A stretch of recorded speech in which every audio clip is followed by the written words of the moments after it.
Ayan, ang dami.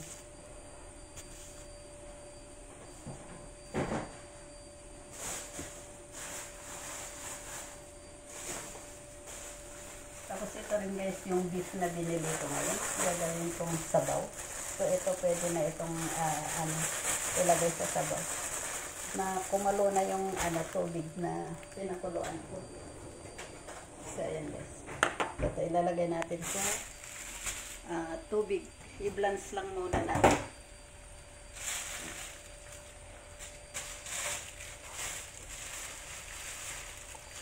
I-blanch ko lang guys.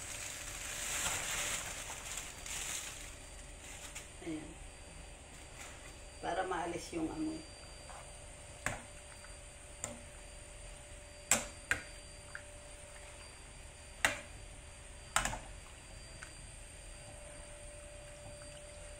Ayan, itapon ko lang yung tubig. Hawak ko kasi ang cellphone guys, kaya hindi masyadong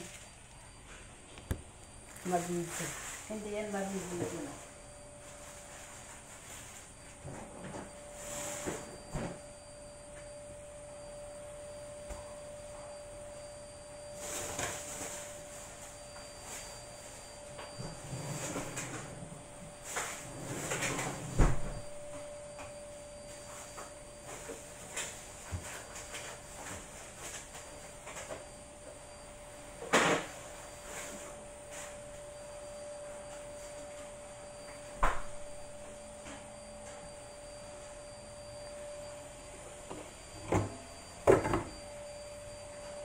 So, ito na yung hyacinth. Ilalagay ko sa bote. Masarap ito pang appetizer, guys. Ayan, minarinated yan sa black beans.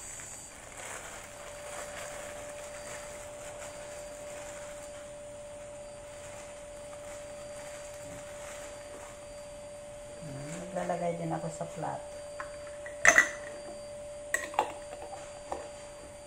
So, ito na yung isa. Tapos maglalagay na ako sa plateto para mamaya tanghalian.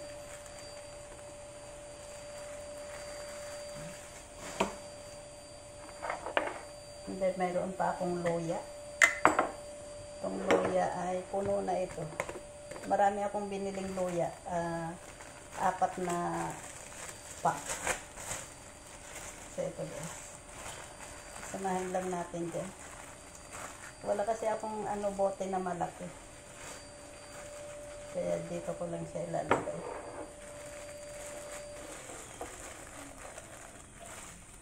Napakaingay yung nagbabakti.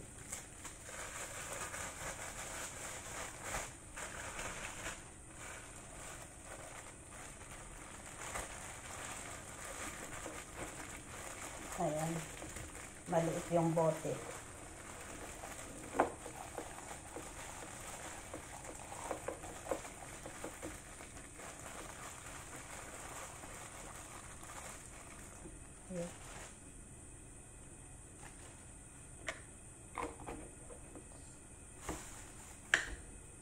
Sa isang ating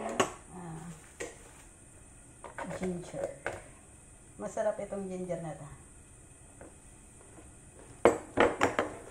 Ayan, tapos maglalagay din ako sa plato ito.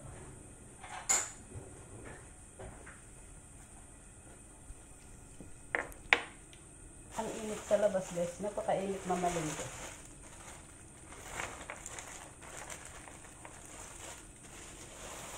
Mabuti na lang doon sa pinuntahan ko na palengke ay may aircon. Pag wala, ay nako.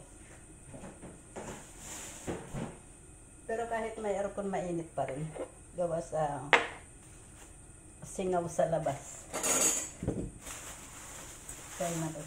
Magbinili rin ako dito guys na, ayan yung pork oil. Gagawin kong mantika. Ayan.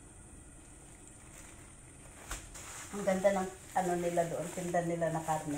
Yung bagong katay na baboy. So, it's very fresh. Ito ay, pork bone. Napaka-fresh guys. Napakaganda yung nila doon. Tinda nila na karne. Dito sa may Chingkong Market.